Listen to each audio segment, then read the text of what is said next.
ಒಂದು ಗೌರವ ಇಲ್ಲ. ಈ ಭಾಷೆಯನ್ನು ಕಲ್ತ್ರೆ ಮನುಷ್ಯರಿಗೆ ಪ್ರಯೋಜನ ಆಗ್ತದೆ ಎಂಬ ನಂಬಿಕೆ ಇಲ್ಲ. ಇವತ್ತು 10ನೇ ಕ್ಲಾಸಿನ ಮಗುವಿಗೆ ತನ್ನ ಹೆಸರನ್ನು ಕನ್ನಡದಲ್ಲಿ ಬರೀಲಿಕ್ಕೆ ಬರುವುದಿಲ್ಲ. 11ನೇ ಕ್ಲಾಸಿನಲ್ಲಿ ನೀವು PUC ಯಲ್ಲಿ ಪಂಪ ಭಾರತ ಹೇಳಿಕೊಡುದು ಸಂಬಂಧವಿಲ್ಲ. ನೋಡಿ, ನಾನು ಹೋದಾಗ ಹೇಳ್ತಾರೆ, ನಾನು ಹೇಳಿದೆ ನೀವು ಮೊದಲು 10ನೇ ಕ್ಲಾಸಲ್ಲಿ ಹೋಗಿ ಮಕ್ಕಳ ಸ್ಟ್ಯಾಂಡರ್ಡ್ ಯಾವುದು ನೋಡಿ. ಎರಡನೇದು, ಪಠ್ಯಪುಸ್ತಕ ಸರಳೀಕರಣ ಆಗಬೇಕು.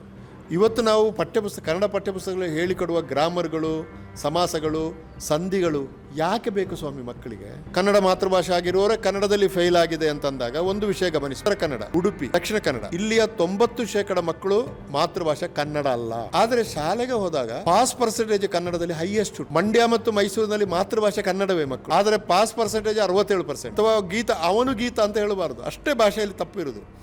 ಇದನ್ನು ಹೇಳಿಕೊಡೋಕ್ಕಾಗ್ತಾ ಇಲ್ಲ ನಮಗೆ.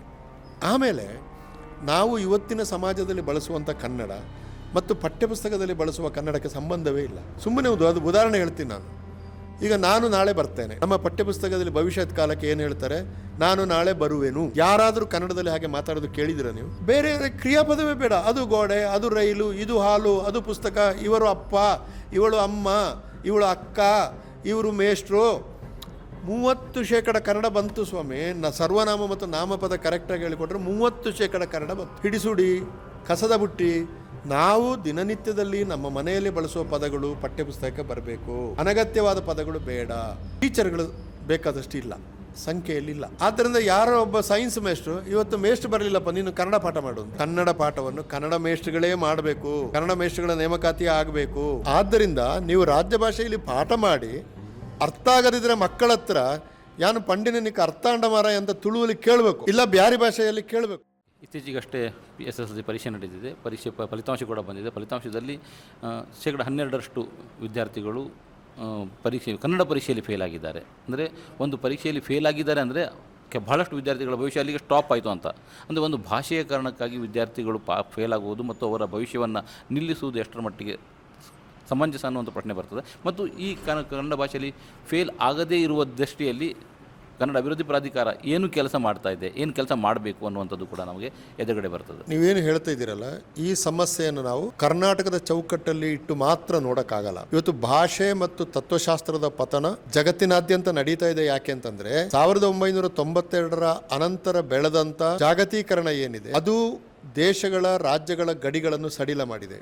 ಇವತ್ತು ಯಾರು ಎಲ್ಲಿಗೆ ಬೇಕಾದರೂ ಹೋಗ್ಬೋದು, ಯಾರು ಎಲ್ಲಿ ಬೇಕಾದರೂ ಕೆಲಸ ತಗೊಳ್ಬೋದು. ಇಂಥ ಒಂದು ಸಂದರ್ಭದಲ್ಲಿ ಹಣ, ಜಾಹೀರಾತುಗಳು ಕೇಂದ್ರಕ್ಕೆ ಬಂದದರಿಂದ ಭಾಷೆ ಮತ್ತು ಸಾಹಿತ್ಯ ಗೌಣ ಆಗ್ತಾ ಇದೆ. ಇವತ್ತು ಅಮೆರಿಕದಂಥ ದೇಶದಲ್ಲಿನೇ 40% ಮಾನವಿಕಗಳಿಗೆ ಸಂಬಂಧಪಟ್ಟ ವಿಭಾಗಗಳು ಮುಚ್ಚಿವೆ. ನಮ್ಮಲ್ಲಿ ಕರ್ನಾಟಕದಲ್ಲಿ ಕೂಡ ವಿಶ್ವವಿದ್ಯಾಲಯಗಳಲ್ಲಿ, ಕಾಲೇಜುಗಳಲ್ಲಿ ಭಾಷೆ, ಸಾಹಿತ್ಯವನ್ನು ತೆಗೆದುಕೊಂಡು ಓದುವವರ ಸಂಖ್ಯೆ ದಿನದಿಂದ ದಿನಕ್ಕೆ ಕಡಿಮೆ ಆಗ್ತಾ ಇದೆ. ಡೀಮ್ಡ್ ಯೂನಿವರ್ಸಿಟಿಯಲ್ಲಿ 4 ಸೆಮೆಸ್ಟರ್ಗೆ ಕನ್ನಡ ಹೇಳಿಕೊಡ್ತಾ ಇದ್ರು. ಈಗ ಅವರು ಅದನ್ನು ಇಳಿಸಿ 1 ಸೆಮೆಸ್ಟರ್ಗೆ ತಂದಿದ್ದಾರೆ. ಇಂಜಿನಿಯರಿಂಗ್ ಕಾಲೇಜ್, ಮೆಡಿಕಲ್ ಕಾಲೇಜ್ ಮೊದಲಾದ ಕಡೆ ಕನ್ನಡವನ್ನು ಒಂದು ಭಾಷೆಯಾಗಿ ಸ್ವಲ್ಪ ಹೇಳಿಕೊಡಬೇಕು ಎಂಬ ಬೋರ್ಲಿಂಗೆ ಕಮಿಟಿ ಇತ್ತು. ಈಗ ಅಲ್ಲಿ ಏನು ಮಾಡ್ತಾರೆ, ಇಡೀ ವರ್ಷದ ಸಿಲೆಬಸನ್ನು 1 ತಿಂಗಳಲ್ಲಿ ಹೇಳಿ ಅವನಿಗೊಂದು 25,000 ರೂಪಾಯಿ ಕೊಟ್ಟು ಕಳಿಸಿದ್ರಾಯಿತು. ಅಂದರೆ ಭಾಷೆ ಬಹಳ ಮಹತ್ವದ್ದು ಎಂಬುದರ ಬಗೆಗೆ ಸಂಪೂರ್ಣವಾಗಿ ತಿರಸ್ಕಾರ ಉಂಟಾಗಿ ಅದರ ಅಗತ್ಯ ಇಲ್ಲ ಎಂದು ಭಾವ ಬೆಳೀತಿರುವಂಥ ಸಂದರ್ಭದಲ್ಲಿ ನಾವು ಕೆಲಸ ಮಾಡಬೇಕು. ಇದು ಪ್ರವಾಹಕ್ಕೆ ವಿರುದ್ಧವಾಗಿ ಈಜುವ ಕೆಲಸ. ಈಗ ಕರ್ನಾಟಕದಲ್ಲಿ ಮಾತೃಭಾಷೆ ಆಗಿರುವವರು, ಕನ್ನಡ ಮಾತೃಭಾಷೆ ಆಗಿರುವವರೇ ಕನ್ನಡದಲ್ಲಿ ಫೇಲ್ ಆಗಿದೆ ಅಂತಂದಾಗ ಒಂದು ವಿಷಯ ಗಮನಿಸಿ. ಕನ್ನಡ, ಉಡುಪಿ, ದಕ್ಷಿಣ ಕನ್ನಡ, ಇಲ್ಲಿಯ 90% ಮಕ್ಕಳು ಮಾತೃಭಾಷೆ ಕನ್ನಡ ಅಲ್ಲ. ಅವರು ಬ್ಯಾರಿ ಭಾಷೆ ಮಾತಾಡ್ತಾರೆ, ತುಳು ಮಾತಾಡ್ತಾರೆ, ಕೊಂಕಣಿ ಮಾತಾಡ್ತಾರೆ, ಹವ್ಯಕ ಕನ್ನಡ ಮಾತಾಡ್ತಾರೆ, ಹಾಲಕ್ಕಿ ಕನ್ನಡ ಮಾತಾಡ್ತಾರೆ, ಗೌಳಿ ಮಾತಾಡ್ತಾರೆ, ಸಿದ್ಧಿ ಮಾತಾಡ್ತಾರೆ, ನವಾಯತಿ ಮಾತಾಡ್ತಾರೆ, ಹೀಗೆ ಬೇರೆ ಬೇರೆ ಭಾಷೆ ಮಾತಾಡ್ತಾರೆ. ಆದರೆ ಶಾಲೆಗೆ ಹೋದಾಗ ಪಾಸ್ ಪರ್ಸೆಂಟೇಜ್ ಕನ್ನಡದಲ್ಲಿ ಹೈಯೆಸ್ಟ್. ಈ ವರ್ಷ ಸ್ವಲ್ಪ ಕಮ್ಮಿ ಆಗಿದೆ, ಕಳೆದ ವರ್ಷ 96% ಇತ್ತು. ಮಂಡ್ಯ ಮತ್ತು ಮೈಸೂರಿನಲ್ಲಿ ಮಾತೃಭಾಷೆ ಕನ್ನಡವೇ ಮಕ್ಕಳು, ಆದರೆ ಪಾಸ್ ಪರ್ಸೆಂಟೇಜ್ 67%. ಅಂದ್ರೆ ನಮ್ಮ ಭಾಷೆಯನ್ನು ಹೇಳಿಕೊಡುವ ವಿಧಾನದಲ್ಲಿಯೇ ಮೂಲಭೂತವಾದ ಸಮಸ್ಯೆ ಇದೆ ಅಂತ ಅರ್ಥ. ಇದನ್ನ ಇಟ್ಟುಕೊಂಡು ಕನ್ನಡ ಅಭಿವೃದ್ಧಿ ಪ್ರಾಧಿಕಾರ ಒಂದು ವರದಿಯನ್ನು ಸಿದ್ಧಪಡಿಸಿದೆ. ಕನ್ನಡ ನಾಡಿನ ಮಕ್ಕಳು ಕನ್ನಡದಲ್ಲಿ ಯಾಕೆ ನಪಾಸ್ ಆಗ್ತಾರೆ, ಒಂದು ಸಂಶೋಧನಾ ವರದಿ ಅಂತ ತಯಾರು ಮಾಡಿ ಕೊಟ್ಟಿದೆ. ಇದರಲ್ಲಿ 22 ಶಿಫಾರಸುಗಳನ್ನು ಕೊಟ್ಟಿದ್ದೀವಿ ನಾವು. ಭಾಷೆಯನ್ನು ಅಭಿವೃದ್ಧಿ ಮಾಡಬೇಕಾದ್ರೆ ಏನು ಮಾಡಬೇಕು ಅಂತ ನೋಡಿ. NEPಯಲ್ಲಿ ಒಂದು ಒಳ್ಳೆಯ ಅಂಶ ಇದೆ. ಈಗ ಮಂಗಳೂರಿನಲ್ಲಿ ರಾಜ್ಯ ಭಾಷೆಯಾದ ಕನ್ನಡದಲ್ಲಿ ನೀವು ಪಾಠ ಮಾಡಬೇಕು. ಆದರೆ NEP ಏನು ಹೇಳ್ತದೆ, ಮಂಗಳೂರಿನಲ್ಲಿ ರಾಜ್ಯ ಭಾಷೆಯಲ್ಲಿ ಕನ್ನಡದಲ್ಲಿ ನೀವು ಪಾಠ ಮಾಡ್ತೀರಿ, ಆದರೆ ಅಲ್ಲಿ ಕನ್ನಡ ಮಾತೃಭಾಷೆ ಆಗಿರುವ ಮಕ್ಕಳೇ ಇಲ್ಲ. ಆದ್ದರಿಂದ ನೀವು ರಾಜ್ಯ ಭಾಷೆಯಲ್ಲಿ ಪಾಠ ಮಾಡಿ ಅರ್ಥ ಆಗದಿದ್ರೆ ಮಕ್ಕಳ ಹತ್ರ ಯಾನು ಪಂಡಿನನಿಗೆ ಅರ್ಥ ಅಂಡಮಾರ ಅಂತ ತುಳುವಲ್ಲಿ ಕೇಳಬೇಕು, ಇಲ್ಲ ಬ್ಯಾರಿ ಭಾಷೆಯಲ್ಲಿ ಕೇಳಬೇಕು. ಇದಕ್ಕೆ ಟೀಚರ್ಸ್ಗಳನ್ನ ಟ್ರೈನ್ ಮಾಡಬೇಕು ಅಂತ ಹೇಳ್ತಾರೆ. ಅಂದರೆ ಒಂದು ತರಗತಿಯ ಒಳಗಡೆ ಮಲ್ಟಿಲಿಂಗ್ವಲ್ ಪ್ರೆಸೆನ್ಸ್ ಇದೆಯಲ್ಲ, ಇದನ್ನು ಸಾಧ್ಯ ಮಾಡಬೇಕು ಎಂಬುದನ್ನು ಹೇಳ್ತದೆ. ಅದನ್ನು ನಮಗೆ ಮಾಡಲಿಕ್ಕೆ ಆಗಲಿಲ್ಲ, ಯಾಕಂದರೆ ಟೀಚರ್ಸ್ ಇಲ್ಲ, ಅದಿಲ್ಲ, ಇದಿಲ್ಲ ಅಂತ ಹೇಳ್ತಾರೆ. ಕನ್ನಡಕ್ಕೆ ಸಂಬಂಧಪಟ್ಟಾಗಿರುವ ಭಾಳ ದೊಡ್ಡ ಸಮಸ್ಯೆ ಏನು ಅಂತಂದರೆ, ಒಂದು 22 ಸಮಸ್ಯೆ ಇದೆ. ಭಾಳ ಮುಖ್ಯವಾಗಿ ನಾನು ಆರಂಭದಲ್ಲಿ ಹೇಳಿದಾಗೆ ಕನ್ನಡದ ಬಗೆಗೆ ಇವತ್ತು ಯಾರಿಗೂ ಕೂಡ ಒಂದು ಗೌರವ ಇಲ್ಲ. ಈ ಭಾಷೆಯನ್ನು ಕಲ್ತ್ರೆ ಮನುಷ್ಯರಿಗೆ ಪ್ರಯೋಜನ ಆಗ್ತದೆ ಎಂಬ ನಂಬಿಕೆಯೇ ಇಲ್ಲ. ನೀವು ಒಂದು ಭಾಷೆ ಮೇಲೆ ನಂಬಿಕೆ ಇಲ್ಲದಿದ್ದಾಗ ಪೇರೆಂಟ್ಸ್ಗಳು, ಟೀಚರ್ಸ್ಗಳು, ಮಕ್ಕಳು ಎಲ್ಲರೂ ಕೂಡ ಟ್ರ್ಯಾಪಿಗೆ ಬಿದ್ದದರಿಂದ ಯಾರೂ ಕನ್ನಡವನ್ನು ಗಂಭೀರವಾಗಿ ತೆಕ್ಕೊಳ್ತಾ ಇಲ್ಲ. ಹೇಗೆ ಕನ್ನಡವನ್ನು ಗಂಭೀರವಾಗಿ ತೆಕ್ಕೊಂಡು, ಒಂದು ಕಾಲಕ್ಕೆ ಕುವೆಂಪು, ಚನ್ನವೀರ ಕಣವಿಯವರು, GH ರುದ್ರಪ್ಪ, ಪೂರ್ಣಚಂದ್ರ ತೇಜಸ್ವಿ ಇಂಥವರು ಕನ್ನಡದ ಬಗ್ಗೆ ಮಾತಾಡಿದಾಗ ಕನ್ನಡಕ್ಕೆ ಒಂದು ವೆಯ್ಟ್ ಕೂಡ ಇತ್ತು. ಇವತ್ತು ಅಂಥವರು ಕೂಡ ಕನ್ನಡದಲ್ಲಿ ಇಲ್ಲ.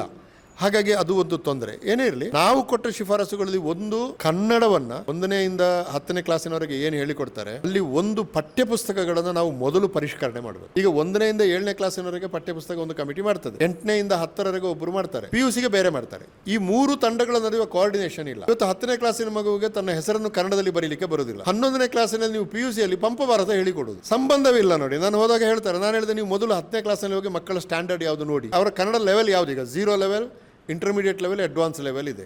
ನೀವು 10ನೇ ಕ್ಲಾಸಿನಲ್ಲಿ 0 ಲೆವೆಲಲ್ಲಿ ಮಕ್ಕಳಿದ್ದರೆ ನೀವು PUCಗೆ ಬಂದಾಗ ಅಡ್ವಾನ್ಸ್ ಲೆವೆಲ್ನ ಟೆಕ್ಸ್ಟನ್ನು ಹೆಂಗೆ ಇಡ್ತೀರಿ? ನೀವು ಇಡೋದೇ ತಪ್ಪು. ನೀವು ಅಂದರೆ ನಿಮಗೆ ಮಕ್ಕಳ ಲೆವೆಲ್ ಯಾವುದು ಅಂತ ಗೊತ್ತಿಲ್ಲ. ವಿದ್ವಾಂಸರು ಟೇಬಲ್ ಮೇಲೆ ಕೂತ್ಕೊಳ್ಳೋದು ಪಠ್ಯಪುಸ್ತಕ ಅದು ಹೋಗಿ ಈ 3 ಪಠ್ಯಪುಸ್ತಕ ಮಾಡುವ ಕಮಿಟಿಯವರು ಮಾಡಬೇಕು. ನಾನು ಪ್ರಾಧಿಕಾರ ಒಂದು ಕಮಿಟಿ ಮಾಡಿದ್ದೇನೆ, ಅದೀಗ ಕೆಲಸ ಶುರು ಆಗಬೇಕಷ್ಟೇ. 2ನೇದು ಪಠ್ಯಪುಸ್ತಕ ಸರಳೀಕರಣ ಆಗಬೇಕು.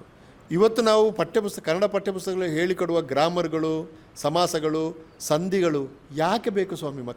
ಮಕ್ಕಳಿಗೆ ಕನ್ನಡವನ್ನು ಚೆನ್ನಾಗಿ ಮಾತಾಡಲಿಕ್ಕೆ ಹೇಳಿಕೊಡಿ ಸಾಕು. ಸರ್ವನಾಮ, ನಾನು, ನೀನು, ಅವನು, ಅವಳು, ಅದು, ಇದು, ಅವರು 11 ಇರುವುದು ಕನ್ನಡದಲ್ಲಿ. 11 ಸರ್ವನಾಮಗಳನ್ನು ಹೇಳಿಕೊಡ್ಲಿಕ್ಕೆ ಎಷ್ಟು ಸಮಯ ಬೇಕು ನಿಮಗೆ?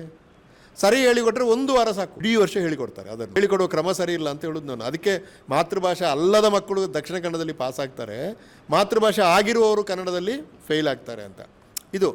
ಆದ್ದರಿಂದ ಸರ್ವನಾಮಗಳನ್ನು, ನಾಮಪದಗಳನ್ನು, ಸರ್ವನಾಮ ನಾನು ನೀನು ಹೇಳಿದರೆ ನಾಮಪದ ಮಕ್ಕಳಿಗೆ ಗೊತ್ತುಂಟು. ಶಾಲೆಗೆ ಬರುವ ಪ್ರತಿ ಮಗುವನ್ನು ನೀವು ನಾಮಪದ ಪಟ್ಟಿ ಮಾಡು ಅಂದರೆ 50 ಪದಗಳನ್ನು ಪಟ್ಟಿ ಮಾಡ್ತಾನೆ ಅವನು. ಅಮ್ಮ, ಅಪ್ಪ, ಗೋಡೆ, ಪುಸ್ತಕ, ಮೀನು, ಮರ, ಗಿಡ ಅವ್ನಿಗೆ ಗೊತ್ತಿದೆ, ಅವನು ವೊಕ್ಯಾಬ್ಯುಲರಿ ಆಲ್ರೆಡಿ ಇದೆ. ನೀವು ತರಗತಿಯಲ್ಲಿ ಮಾಡಬೇಕಾದ ಕೆಲಸ ಏನು? ಸರ್ವನಾಮಗಳನ್ನು ಮತ್ತು ನಾಮಪದಗಳನ್ನು ಕರೆಕ್ಟಾಗಿ ಕನೆಕ್ಟ್ ಮಾಡಲಿಕ್ಕೆ ಹೇಳೋದು. ನಾನು ಪುರುಷೋತ್ತಮ, ಅವಳು ಗೀತ, ಅದು ನಾಯಿ, ಅವನು ನಾಯಿ ಅಂತ ಹೇಳಬಾರ್ದು, ಅಥವಾ ಗೀತ ಅವನು ಗೀತ ಅಂತ ಹೇಳಬಾರ್ದು. ಅಷ್ಟೇ ಭಾಷೆಯಲ್ಲಿ ತಪ್ಪಿರೋದು. ಇದನ್ನು ಹೇಳಿಕೊಡೋಕ್ಕಾಗ್ತಾ ಇಲ್ಲ ನಮಗೆ. ಆಮೇಲೆ ನಾವು ಇವತ್ತಿನ ಸಮಾಜದಲ್ಲಿ ಬಳಸುವಂಥ ಕನ್ನಡ ಮತ್ತು ಪಠ್ಯಪುಸ್ತಕದಲ್ಲಿ ಬಳಸುವ ಕನ್ನಡಕ್ಕೆ ಸಂಬಂಧವೇ ಇಲ್ಲ. ಸುಮ್ಮನೆ ಅದು ಉದಾಹರಣೆ ಹೇಳ್ತೀನಿ ನಾನು. ಈಗ ನಾನು ನಾಳೆ ಬರ್ತೇನೆ, ಭವಿಷ್ಯತ್ ಕಾಲ, ನಾನು ನಾಳೆ ಬರ್ತೇನೆ, ನಾನು ಮುಂದಿನ ವರ್ಷ ಬರ್ತೇನೆ, ನಾನು ನಿಮ್ಮ ಸ್ಟುಡಿಯೋಕ್ಕೆ 5 ವರ್ಷ ಬಿಟ್ಟು ಬರ್ತೇನೆ. ನಮ್ಮ ಪಠ್ಯಪುಸ್ತಕದಲ್ಲಿ ಭವಿಷ್ಯತ್ ಕಾಲಕ್ಕೆ ಏನು ಹೇಳ್ತಾರೆ? ನಾನು ನಾಳೆ ಬರುವೆನು, ನಾನು ಹಣ್ಣು ತಿನ್ನುವೆನು, ನಾನು 5 ವರ್ಷ ಬಿಟ್ಟು ನಿಮ್ಮ ಸ್ಟುಡಿಯೋಕ್ಕೆ ಬರುವೆನು. ಯಾರಾದರೂ ಕನ್ನಡದಲ್ಲಿ ಹಾಗೆ ಮಾತಾಡೋದು ಕೇಳಿದಿರ ನೀವು? ಅಂದರೆ ಏನು, ಕನ್ನಡದಲ್ಲಿ ಭವಿಷ್ಯತ್ ಕಾಲ ಪ್ರತ್ಯಯವೇ ಇಲ್ಲ. ನೀವು ವರ್ತಮಾನ ಕಾಲ ಪ್ರತ್ಯಯ ಹೇಳಿಕೊಟ್ರೆ ಭವಿಷ್ಯತ್ ಕಾಲಕ್ಕೂ ಸಾಕು. ನೀವು ಸಂಸ್ಕೃತದ ವ್ಯಾಕರಣವನ್ನು ಇಟ್ಟುಕೊಂಡು, ಅಲ್ಲಿದೆ, ಸಂಸ್ಕೃತದಲ್ಲಿದೆ, ಅದನ್ನು ಇಟ್ಟುಕೊಂಡು ಕನ್ನಡದಲ್ಲಿ ಹೀಗೆ ಇರಬಹುದು ಅಂತ ಯೋಚನೆ ಮಾಡಿ ಸಮಾಜದಲ್ಲಿ ಪ್ರಚಲಿತದಲ್ಲಿಯೇ ಇಲ್ಲದಿರುವಂಥ ಕನ್ನಡವನ್ನು ಪಠ್ಯಪುಸ್ತಕದಲ್ಲಿ ಹಾಕಿದರೆ ಮಕ್ಕಳು ಯಾಕೆ ಕಲಿಬೇಕು? ಹೇಗೆ ಕಲಿತಾರೆ? ನೋಡಿ, ವರ್ಬ್ಲೆಸ್ ಸೆಂಟೆನ್ಸ್ ಇದೆ ಕನ್ನಡದಲ್ಲಿ. ವರ್ಬ್ಲೆಸ್ ಸೆಂಟೆನ್ಸ್, ಕ್ರಿಯಾಪದ ರಹಿತ ವಾಕ್ಯಗಳು. ಉದಾಹರಣೆ, ನಾನು ನೌನ್, ಪ್ರೊನೌನ್ ಅಂತಂದೆ, ಅದು ಅಂತಂದೆ, ಅದು ಗೋಡೆ. ನೋಡಿ, ಅದು ಗೋಡೆ ಎಂಬುದು ಎಲ್ರಿಗೂ ಗೊತ್ತಿರುವಂಥ ಒಂದು ಪದವೇ. ಅದು ಎಂಬುದನ್ನು ನಾವು ಸ್ವಲ್ಪ ಹೇಳಿಕೊಡ್ಬೇಕು. ಫುಲ್ ವಾಕ್ಯ ಆಯಿತು, ಅದು ಗೋಡೆ ಅಂದರೆ. ಬೇರೆ ಕ್ರಿಯಾಪದವೇ ಬೇಡ. ಅದು ಗೋಡೆ, ಅದು ರೈಲು, ಇದು ಹಾಲು, ಅದು ಪುಸ್ತಕ, ಇವರು ಅಪ್ಪ, ಇವಳು ಅಮ್ಮ, ಇವಳು ಅಕ್ಕ, ಇವರು ಮೇಷ್ಟ್ರು. 30% ಕನ್ನಡ ಬಂತು ಸ್ವಾಮಿ. ಸರ್ವನಾಮ ಮತ್ತು ನಾಮಪದ ಕರೆಕ್ಟಾಗಿ ಹೇಳಿಕೊಟ್ರೆ 30% ಕನ್ನಡ ಬಂತು. ಇವತ್ತು PhD ಮಾಡುವ ಮಕ್ಕಳಿಗೆ ಸರ್ವನಾಮ ಮತ್ತು ನಾಮಪದವನ್ನು ಕನೆಕ್ಟ್ ಮಾಡೋಕ್ಕೆ ಬರ್ತಾ ಇಲ್ಲ. ನಾನು ಸಾಯಂಕಾಲ ಪೇಟೆಗೆ ಹೋಗುತ್ತದೆ ಅಂತ ಬರೀತಾರೆ, ಹೋಗುತ್ತಾರೆ ಅಂತ ಬರೀತಾನೆ, ಟೈಪ್ ಮಾಡ್ಲಿಕ್ಕೆ ಕೊಡ್ತಾನೆ, ಅವನು ಟೈಪ್ ಮಾಡ್ತಾನೆ, ಗೈಡಿಗೆ ಕೊಡ್ತಾನೆ, ತಿದ್ದಲಿಕ್ಕೆ ಗೈಡು ಮಾಡ್ತಾನೆ, ಇವ್ಯಾಲ್ಯೂಷನ್ಗೆ ನನ್ನಂತವನಿಗೆ ಬರ್ತಾನೆ, ನಾನು ಇವ್ಯಾಲ್ಯೂಷನ್ ಕೂಡ ಮಾಡ್ತಾನೆ. ಅವನಿಗೆ 3 ತಿಂಗಳಾದ ಮೇಲೆ PhD ಕೂಡ ಅವಾರ್ಡ್ ಆಗ್ತದೆ. ಆದರೆ ನಾನು ಪೇಟೆಗೆ ಹೋಗುತ್ತದೆ ಅಂತ ಒಂದು ತಪ್ಪಿದೆ ಎಂಬುದು ಯಾರ ಕಣ್ಣಿಗೂ ಬೀಳುವುದಿಲ್ಲ. ಅಂದರೆ ಎಲ್ಲರಲ್ಲಿ ದೋಷ ಅಂಟಿಕೊಂಡಿದೆ ಅಂತ ಅರ್ಥ. ನಮ್ಮ ಪಠ್ಯಪುಸ್ತಕದಲ್ಲಿ ಕ್ರಿಯಾಪದ ರಹಿತ ವಾಕ್ಯಗಳು ಅಂತ ಒಂದು ಪಾಠ ಇದೆಯಾ? ಇಲ್ಲವೇ ಇಲ್ಲ. ಆಮೇಲೆ ಪದಪಟ್ಟಿ ಮಾಡುವಾಗ ಸಂಸ್ಕೃತದ ಪದಪಟ್ಟಿ ಕೊಡ್ತಾರೆ, ಹಿಡಿಸುಡಿ, ಕಸದ ಬುಟ್ಟಿ. ನಾವು ದಿನನಿತ್ಯದಲ್ಲಿ ನಮ್ಮ ಮನೆಯಲ್ಲಿ ಬಳಸುವ ಪದಗಳು ಪಠ್ಯಪುಸ್ತಕಕ್ಕೆ ಬರಬೇಕು. ಅನಗತ್ಯವಾದ ಪದಗಳು ಬೇಡ. ಕನ್ನಡ ಮುಕ್ತ ಭಾಷೆ. ಕನ್ನಡಕ್ಕೆ ಇಂಗ್ಲೀಷ್ ಪದಗಳು ಕನ್ನಡಕ್ಕೆ ಸುಲಭವಾಗಿ ಬರ್ತವೆ. ಅದು ಫ್ಯಾನು, ಅದು ರೈಲು, ಅದು ಬಸ್ಸು, ಅದು ಮಿಲ್ಕ್ ಅಂತ ಬೇಕಾದರೆ ಹೇಳಲಿ ಮಕ್ಕಳು, ಏನು ತೊಂದರೆ ಇಲ್ಲ. ಭಾಷೆ ಬೆಳೆಯೋದೇ ಹಾಗೆ. ಹಾಗಾಗಿ ಪಠ್ಯಪುಸ್ತಕಗಳ ಪರಿಷ್ಕರಣೆ ಪಠ್ಯಪುಸ್ತಕವನ್ನು ಅತ್ಯಾಧುನಿಕಗೊಳಿಸುವುದು, ಇಂಥ ಪಠ್ಯಪುಸ್ತಕಗಳು ತಯಾರಾದಾಗ ಇದನ್ನು ಮಕ್ಕಳಿಗೆ ಜೀವಂತವಾಗಿ ಹೇಗೆ ಪಾಠ ಮಾಡಬೇಕು ಎಂಬುದನ್ನು ಹೇಳಿಕೊಡುವುದಕ್ಕೆ ಟೀಚರ್ಸ್ಗಳಿಗೆ ನಿರಂತರವಾದ ಟ್ರೈನಿಂಗು. ಪ್ರತಿ ವರ್ಷ ಅಧ್ಯಾಪಕರಿಗೆ ಟ್ರೈನಿಂಗ್ ಕೊಡಬೇಕು. ಒಂದು ಸಾರಿ BEd ಮಾಡಿ ಶಾಲೆಗೆ ಸೇರಿದರೆ ಅವರು ರಿಟೈರ್ಡ್ ಆಗೋವರೆಗೆ ಮತ್ತೆ ಟ್ರೈನಿಂಗೇ ಇಲ್ಲ ಅವರಿಗೆ. ಕಳೆದ ವರ್ಷ ಸಮ್ಮರ್ ರಜೆಯಲ್ಲಿ ಶಿಕ್ಷಣ ಇಲಾಖೆ ಒಂದು ಟ್ರೈನಿಂಗ್ ಮಾಡಿತ್ತು 10 ದಿವಸದ್ದು. ನನಗೆ ಪ್ರೆಷರ್ ಏನು ಅಂದರೆ ಲೇಖಕರದು, ನಾನು ಲೇಖಕ ಸರ್, ನಾನು ಯಾಕೆ ಟ್ರೈನಿಂಗ್ ಹೋಗಬೇಕು? ನೀನು ಲೇಖಕ ಹೌದಪ್ಪ, ನಿಮಗೆ ಪಾಠ ಮಾಡಲಿಕ್ಕೆ ಬರ್ತದಾ? ಲೇಖಕ ಹೌದು, ದೊಡ್ಡ ಲೇಖಕ, ನೀನು ಜಗತ್ ಪ್ರಸಿದ್ಧ ಲೇಖಕ, ನಿಮಗೆ ಪಾಠ ಮಾಡಲಿಕ್ಕೆ ಬರ್ತದ ಹೈಸ್ಕೂಲ್ ಮಕ್ಕಳಿಗೆ? ಇದು ಕೇಳಬೇಕಾದಂಥ ಪ್ರಶ್ನೆ. ಹಾಗಾಗಿ ಟ್ರೈನಿಂಗು, ಪಠ್ಯಪುಸ್ತಕಗಳ ಪರಿಷ್ಕರಣೆ, ಕನ್ನಡದ ವಾತಾವರಣ ನಿರ್ಮಾಣ ಮಾಡೋದು, ಇಂಥ ಕೆಲಸಗಳನ್ನು ನಿರಂತರವಾಗಿ. ಆಮೇಲೆ ಇನ್ನೊಂದು ದೊಡ್ಡ ಸಮಸ್ಯೆ ಏನಾಗಿದೆ ಅಂದರೆ ಟೀಚರ್ಗಳು ಬೇಕಾದಷ್ಟು ಇಲ್ಲ, ಸಂಖ್ಯೆಯಲ್ಲಿ ಇಲ್ಲ. ಆದ್ದರಿಂದ ಯಾರೋ ಒಬ್ಬ ಸೈನ್ಸ್ ಮೇಸ್ಟ್ರು ಇವತ್ತು ಮೇಸ್ಟ್ ಬರಲಿಲ್ಲಪ್ಪ, ನೀನು ಕನ್ನಡ ಪಾಠ ಮಾಡು ಅಂತ, ಅವಾಗ ಕನ್ನಡ ಪಾಠ ಮಾಡು ಅಂದರೆ ಕನ್ನಡವನ್ನು ಯಾರು ಬೇಕಾದರೂ ಪಾಠ ಮಾಡ್ಬೋದೆಂಬ ಭಾವ ನಿರ್ಮಾಣ ಮಾಡಿದ್ದರಿಂದ ನೀವು ಟೆಕ್ನಿಕಲ್ ಇನ್ಸ್ಟಿಟ್ಯೂಟ್ಗಳಿಗೆ ಹೋದರೆ ಇಂಜಿನಿಯರ್ ಹೋಗಿ ಕನ್ನಡ ಪಾಠ ಮಾಡ್ತಾನೆ. ಇದೇನು ಮುಗಿಸ್ಬಿಡು ಅಲ್ಲ, ಕನ್ನಡ ಪಾಠವನ್ನು ಕನ್ನಡ ಮೇಸ್ಟ್ರುಗಳೇ ಮಾಡಬೇಕು. ಕನ್ನಡ ಮೇಸ್ಟ್ರುಗಳ ನೇಮಕಾತಿ ಆಗಬೇಕು, ಅವರಿಗೆ ಸೂಕ್ತವಾದ ಟ್ರೈನಿಂಗ್ ಕೊಡಬೇಕು. ಭಾಷೆಯನ್ನು ಮಾತನಾಡೋದು ಹೇಗೆ, ಭಾಷೆಗೆ ಕಿವಿಗೆ ಬೀಳುವುದು ಹೇಗೆ, ಭಾಷೆಯನ್ನು ಬರೆಯುವುದು ಹೇಗೆ, ಭಾಷೆಯನ್ನು ಓದುವುದು ಹೇಗೆ ಟ್ರೈನಿಂಗ್ ಮಾಡಬೇಕು. ಇದು ಯಾವುದೂ ಆಗದೇ ಇರುವುದರಿಂದ ಕನ್ನಡ ನೆಗೆದು ಬಿದ್ದು ಹೋಗಿದೆ. ಇದಕ್ಕೆ ನಾನು ಸರ್ಕಾರಕ್ಕೆ ಶಿಫಾರಸು ಕೊಟ್ಟಿದ್ದೇನೆ ಮತ್ತು ಮಾನ್ಯ ಶಿಕ್ಷಣ ಮಂತ್ರಿಗಳು ಇದರಲ್ಲಿ ಕೆಲವನ್ನಾದರೂ ಮಾಡುವ, 12ರಲ್ಲಿ ಖಂಡಿತ ಮಾಡುವ, ನಿಮ್ಮ ಸಹಾಯ ಬೇಕು ಅಂತ ಹೇಳಿದ್ದಾರೆ. ನಾನು ಒಂದು ಕೆಲಸ ಮಾಡುವಾಗ ಸ್ವಲ್ಪ ಆಪ್ಟಿಮಿಸ್ಟಿಕ್ ಆಗಿ ಆಶಾವಾದದಿಂದಲೇ ಮಾಡೋದು. ಈ ಕಾರ್ಯಕ್ರಮದ ಪ್ರಾಯೋಜಕರು Gadiyar group of companies, specialized in piling and shoring, engineering consultancy, firefighting, steel structures, real estate.